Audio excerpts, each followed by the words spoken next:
जिस दिन निकलनी थी इकलौते बेटे की बारात, उसी दिन उठी पिता की अर्थी। ये ऐसे शब्द हैं जिन्हें सुनकर हर किसी का कलेजा कांप उठे। जिस घर में इकलौते बेटे के सिर पर सेहरा सजने वाला था, घर में बैंड बाजों की गूंज सुनाई देनी थी और रिश्तेदार शादी की खुशियों में शामिल होने पहुंचे थे, उसी घर में अचानक दुखों का पहाड़ टूट पड़ा।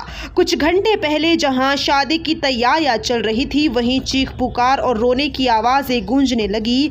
हमीरपुर के लंबलू क्षेत्र के अंतर्गत आने वाले बालू गांव से एक बेहद दर्दनाक और झकझोर देने वाली घटना सामने आई है। यहां 52 वर्षीय केवल पठानिया ने अपने इकलौते बेटे विशाल की शादी 12 अगस्त के आसपास तय की थी। घर में मेहमान पहुंच चुके थे और शादी से जुड़ी रस्मों की तैयारियां भी जोरों पर थी। परिवार के लोग बेटे की शादी को लेकर बेहद खुश थे और रिश्तेदार भी इस खुशी में शामिल होने के लिए गांव पहुंच चुके थे।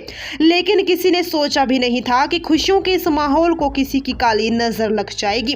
बुधवार तड़के करीब 3 बजे केवल पठानिया की गर्दन और गले में अचानक तेज दर्द उठा।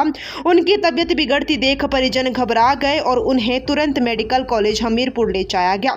वहां डॉक्टरों ने प्राथमिक उपचार किया, लेकिन हालत गंभीर होने के कारण उन्हें आगे इलाज के लिए doctor Rajendra Prasad medical college Tanda refer कर दिया गया। परिवार को उम्मीद थी कि इलाज के बाद वह ठीक होकर वापस घर लौटेंगे और बेटे की शादी की खुशियों में शामिल होंगे, लेकिन किस्मत को शायद कुछ और ही मंजूर था। बुधवार शाम टांडा में इलाज के दौरान केवल पठानिया ने दम तोड़ दिया। जैसे ये दुखद खबर गांव पहुंची, शादी वाले घर में पूरा माहौल ही बदल गया। जिन रिश्तेदारों के हाथ शादी की तैयारियों में व्यस्त थे, वही हाथ अब अंतिम संस्कार की तैयारियों में लग गए।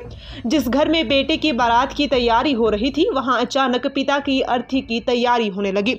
सबसे ज्यादा दुख तो उस इकलौते बेटे विशाल को हुआ, जिसके सिर पर पिता का साया शादी से ठीक पहले उठ गया।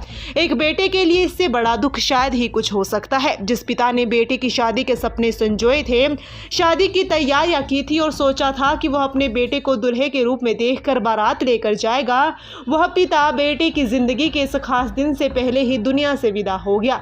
इसके बाद बेहद समझदारी से दोनों परिवारों ने तय किया कि ऐसी दुखद परिस्थिति में शादी की रस्मों को बेहद साधारण तरीके से पूरा किया जाएगा। इसी के तहत दुल्हन को उसके कुछ परिजनों के साथ एक स्थानीय मंदिर में बुलाया गया। एक तरफ जिंदगी की नई शुरुआत की रस्म हो रही थी, तो दूसरी तरफ परिवार के मुखिया की मौत का दुख हर किसी की आंखों में आंसू भर रहा था। इसी दुख भरे माहौल के बीच दुल्हे विशाल पठानिया ने दुल्हन को मंगलसूत्र पहनाया।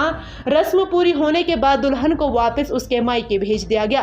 केवल पठानिया ने अपने इकलौते बेटे की बारात 13 अगस्त को धूमधाम से ले जाने के सपने संजोए थे। उन्होंने बेटे की शादी के लिए तैयारियां भी पूरी कर ली थी। पिता के लिए जिंदगी का बेहद खास मौका था, लेकिन नियति का खेल देखिए कि जिस दिन घर से बेटे की बारात निकलनी थी, उसी दिन पिता की अर्थी उठ गई। वीरवार को भारी बारिश के बीच केवल पठानिया का अंतिम संस्कार किया गया। बारिश की बूंदों के साथ परिजनों की आंखों से आंसू भी लगातार बहते रहे।